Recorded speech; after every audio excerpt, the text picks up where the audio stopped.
আল্লাহ রাব্বুল আলামিন আমাদেরকে বোঝার তৌফিক দান করুক। সকলে বলুন আমিন। সম্মানিত সামাইনে কেরাম, মুসল্লিন নিজাম, আমাদের সামনে সম্ভবত 11 তারিখ কিংবা 10 তারিখ, আমার সঠিক জানা নেই, বিশ্বকাপ আরম্ভ হচ্ছে।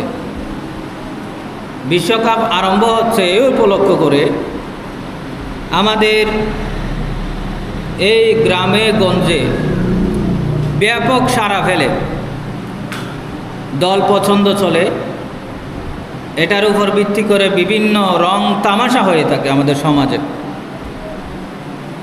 এখন মসজিদের এই মিম্বর থেকে এই আওয়াজ যদি না থাকে, সতর্কতা যদি না থাকে, তাহলে বাহিরে সারা জীবন চিল্লালেও হবে না। সেই ক্ষেত্রে আমাদেরকে কি করতে হবে? সাবধানতা অবলম্বন করতে হবে।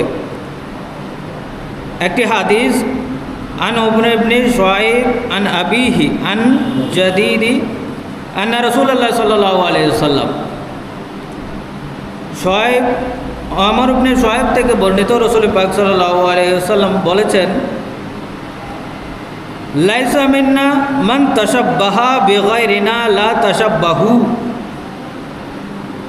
আমাদের বিজাতিদের অনুকরণকারী ব্যক্তি, বিজাতিদের অনুকরণকারী ব্যক্তি অর্থাৎ ইহুদি নাসারা, হিন্দুত্ববাদী, বৌদ্ধত্ববাদী বা আল্লাহকে অবিশ্বাসকারী যারা আছেন, তাদেরকে অনুসরণ করা ব্যক্তি, রাসূল পাক সাল্লাল্লাহু আলাইহি সাল্লাম বলছেন, তারা আমার উম্মত নয়, তারা আমাদের অন্তর্ভুক্ত নয়। যারা কি করে, অর্থাৎ আমাদের দেশে তো বেশিরভাগ চিনবে নেইমার, রোনালদো, তারপরে হচ্ছে মেসি। এই যে বিশ্বকাপ আমাদের সামনে আসছে, এখন আমার মুরব্বীরা, ছোটরা বলবে যে হুজুর এটা কেন বলতে হবে? এটা বলার বিষয়। আমাদের ছেলেরা, আমাদের বন্ধুরা, আমাদের সমবয়সীরা, আমাদের মুরব্বীরা একটা বিজাতির মানুষের ফ্যান হয়ে যাচ্ছে, ভক্ত হয়ে যাচ্ছে, আমার নবীর আদর্শকে ফেলে সেই বিজাতিদের আদর্শ লালন করবে। এটা তো উম্মতে মুহাম্মাদি সহ্য করতে পারে না।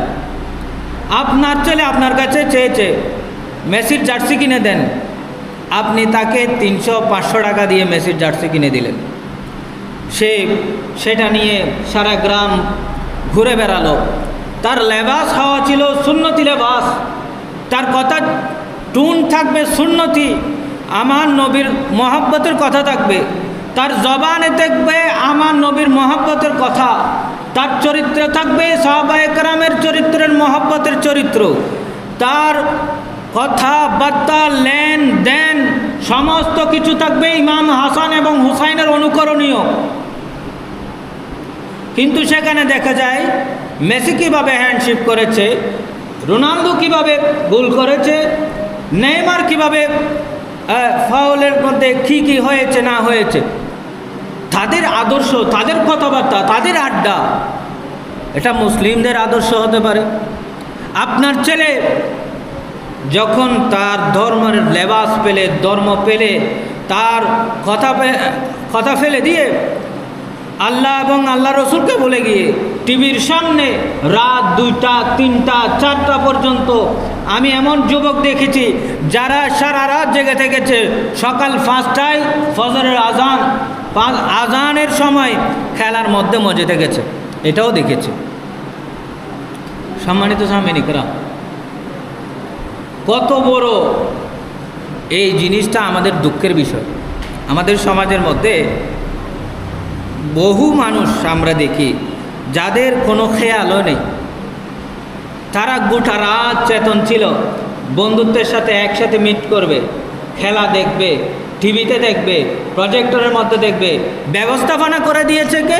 সমাজের মুরব্বী। ব্যবস্থাপনা করে দিয়েছে কে? সমাজের যে হাই র্যাঙ্কের টাকাওয়ালা পয়সাওয়ালা, সে। ব্যবস্থাপনা করে দিয়েছে মসজিদের সভাপতি, ব্যবস্থাপনা করে দিয়েছে কে? মাদ্রাসার সভাপতি।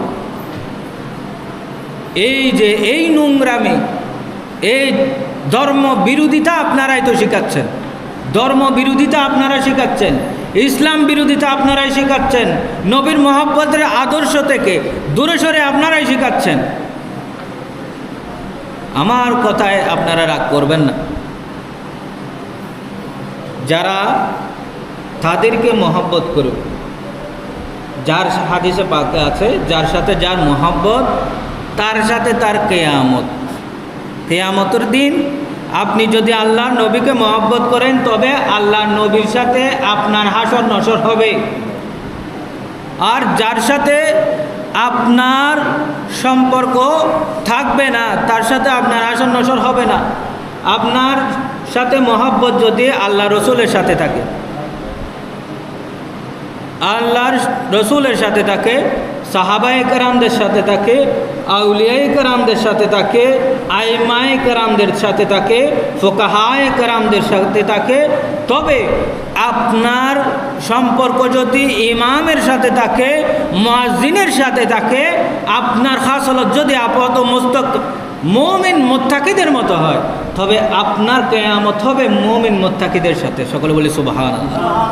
যখন আপনার আদর্শ থাকবে অন্য কেউ, তখন আপনার সেই আদর্শবান ব্যক্তির সাথে আপনার কিয়ামত হবে। আপনি যতই ইবাদত করেন, যতই রিয়াজত করেন, যতই তসবিহ পড়েন, যতই কবর খনন করেন, আপনার সাথে যখন তার সম্পর্ক, আপনার কিয়ামতের মাঠেও সেই ব্যক্তিই উপস্থিত হবে। এখানে সন্দেহ পোষণ করার কোনো প্রয়োজন নাই। রসুল পাকের হাদিস, আর দুনিয়া মাজরাতুল আখিরা, এই দুনিয়াটা হচ্ছে কিয়ামতের চাষ করার জন্য। এখানে যা যদি আপনি ভালো চাষ করেন, ভালো ছলা চরিত্র আপনি রোপণ করে যান, সামাজিক দায়বদ্ধতা থেকে ভালো কাজগুলো আপনি করে যান, আপনার জন্য ভালো অপেক্ষা করছে। আপনি যদি সামাজিক আবেগ আপ্লুত হয়ে সমাজের মানুষের মধ্যে একটা অনৈতিক কাজ প্রচলন করে যান, আপনার দ্বারা যদি একটা রেওয়াজ চালু হয়ে যায়, অনৈতিক কাজ চালু হয়ে যায়, তবে আপনার জন্য এই জিনিস আল্লাহ রব্বুল আলামিন কিয়ামতের মধ্যে রেখে দিবেন। এর দ্বারা যত গুনাহ হবে, যতজন হাতে তালি দিবে, যতজন উৎসাহ উদ্দীপনা দেখাবে, যতজন রং মাখামাখি করবে, যতজন দেওয়ালের মধ্যে আর্ট করবে, যত টাকা খরচ করবে পতাকা বানানোতে, সব দায় এবার আপনার কাঁধে যাবে। সুতরাং আমাদের উচিত এই সমস্ত জিনিস অ্যাভয়েড করে চলা, সন্তানকে ডাক দেওয়া, আমাদের সমাজকে বিরত থাকতে বলা, ছোট সমাজদেরকে জানানো এটা আমাদের কালচার নয়, এটা আমাদের কালচার নয়। হ্যাঁ, খেলার মধ্যে অনেক ধরনের অপব্যবহার হয়। সম্মানিত সামিন ইকরাম, আমি তখন দক্ষিণ ফটিকছড়ির দক্ষিণে ছিলাম। তখন আমি অর্থাৎ ওই নানুপুরের ওদিকে, তকিরহাটের এদিকে, ওইদিকে ছিলাম। 2010-এর দিকে কিংবা 9, 10, 11, 12-র মধ্যে একটা তাও ওই ধরনের ওয়ার্ল্ড কাপ হয়েছিল। আমার জানা নাই, সঠিক মনে নাই। তো যেই দিন এই দলগুলোর খেলা চলে, সেই দিন এক লোক 2 ডেক বিরিয়ানির আয়োজন করেছে। 2 ডেক, একজনের একটা ডেকের মধ্যে আমি নিম্নতে ধরলাম, যদি বেশি পেটুক খাদক হয় 120 জন খেতে পারবে, কিংবা 100 জনই ধরলাম, 2 ডেকের মধ্যে 200 জন খেতে পারবে। ওই তার প্রিয় দল যখন খেলা চলতেছে, তখন আয়োজনও ভরপুর হলো, 2 ডেক খাবার করলো, সবাই প্রজেক্টের মধ্যে এই খেলাগুলো দেখলো। খেলা দেখার পর রাত 2টা, 2:30 হলো, দেখলো তার প্রিয় দল হেরে গেছে। সাথে সাথে সেই বিরিয়ানিগুলো রাস্তার মধ্যে ফেলে দিয়েছে, একজনকেও খাইতে দেয় নাই। কত বড় অপচয়! আমাদের যুব সমাজ, তার ভিতরে মুসলমান, তার ভিতরে উম্মত মুহাম্মাদি, কত বড় অপরাধ! খাবার অপচয় করছে, সময় অপচয় করছে, ব্রেন অপচয় করছে, মেধা অপচয় করছে, কথা অপচয় করছে, দৃষ্টির ব্যবহার অপচয় করছে, তার শরীরের আপাদ ও মস্তক আল্লাহর মেহেরবানিতে পাওয়া সমস্ত কিছুকে সেই অপচয় করছে। তার মা বাবার ডাকে সাড়া না দিয়ে সে রাত 2টা 3টা পর্যন্ত জেগে থেকে সেই খেলাগুলো দেখে সে বিনোদন নিচ্ছে, অথচ তার অজান্তে সে যারা আয়োজক তারা আমাদের যুব সমাজকে বুলিয়ে বালিয়ে তাদের আদর্শে আদর্শিত করে ফেলছে। ফুটবল খেলা আমাদের দেশেও হয়, আমি বলছি না এটা না খেলা উচিত, এটা খেলার জন্য যদি হয় প্রতিযোগিতামূলক সাহসিকতা, তার আপনার শরীরের যে ক্যাপাসিটি সেটা বাড়ানো, তার দৌড়ের গতি বাড়ানো, তার মেধা বিকাশের বিভিন্ন চর্চার ক্ষেত্রে যদি শরীর চর্চার ক্ষেত্রে যদি করা যায় তবে এটা ঠিক আছে। কিন্তু এটার কারণে যদি সময় অপচয় হয়, রোগ বলা হয়, ঘুম নষ্ট হয়, এটা ইসলাম কখনোই সাপোর্ট করে না, এটাকে জায়েজ মনে করে না। যুদ্ধ যখন হয় আমার নবীর যুগে সেগুলো সন্ধ্যার আগ পর্যন্ত হতো, পরের দিনের জন্য তারা রাতে বিশ্রাম নিত, পরের দিন আবার যুদ্ধ হতো, এভাবেই এগুলো সংগঠিত হতো। কিন্তু আমাদের দেশের এই ভাব বিমন নষ্ট করে দিচ্ছে তারা। খেলেন না, সমস্যা নাই, কিন্তু এই খেলার মধ্যে জুয়া জড়িত। একটা খেলা আয়োজন করার পিছনে জুয়া জড়িত, জুয়া খেলা হচ্ছে একজনের সাথে আরেকজন। আজকে এই ম্যাচ যদি জিতে, এই দল যদি জিতে আমি এত 1000 টাকা দিব, আজকে এই দল যদি হারে আমি এই ধরনের একটা সেলিব্রেট করব, রাস্তায় রাস্তায় মিটিং করব, পতাকা লাগাবো এবং রাস্তায় রাস্তায় শোডাউন দিব। কি হচ্ছে? কি ফায়দা হচ্ছে? কি ফায়দা হচ্ছে? আমাদের সময় নষ্ট, মেধা নষ্ট, সব কিছু নষ্ট হচ্ছে। সেই ক্ষেত্রে আমাদের আমাদের মুরব্বীরা আমাদেরকে ডাক দিতে হবে, আমাদের মুরব্বীরা আমাদেরকে সাবধান করতে হবে, আমাদের মুরব্বীরা আমাদের পথ দেখাতে হবে, আমাদের মুরব্বীরা আমাদেরকে জাতি গঠনে, ইসলাম গঠনে আমাদেরকে সামনে এগিয়ে নিয়ে আসতে হবে, মুসল্লায় নিয়ে আসতে হবে। আমাদেরকে যদি ভালোবেসে থাকে, কিয়ামত যদি আমাদের মুরব্বীরা যদি চায় তাদের কিয়ামত সুন্দর হোক, তাদের কিয়ামত রসুল পাক সাল্লাল্লাহু আলাইহি সাল্লামের সাথে হোক, সাহাবায়ে কেরামের সাথে হোক, আউলিয়ায়ে কেরামের সাথে হোক, তবে আমাদের প্রত্যেকের উচিত তাদেরকে দ্বীন ধর্ম শিক্ষা দিয়ে, নীতি নৈতিকতা শিক্ষা দিয়ে, সামাজিকতা শিক্ষা দিয়ে তাদেরকে এই সুন্দর রাষ্ট্র গঠনে তাদেরকে ভূমিকা রাখার জন্য সুবিধা করে দিতে হবে। যদি তা না হয় তবে তাদেরকে এই দায়ভার সকলকেই বহন করতে হবে। আপনার ছেলে চেয়েছে জার্সি কিনে দিতে হবে, আপনার ছেলে চেয়েছে ফুটবল কিনে দিতে হবে, সব কিছু কিনে দেন, কিন্তু তার সাথে তাকে নবীর আদর্শটাও আপনারা ভিতরে ঢুকিয়ে দেন। সব করেন, নবীর আদর্শটা যেন বাদ না যায়, রসুল পাকের মহব্বতটা যেন বাদ না যায়।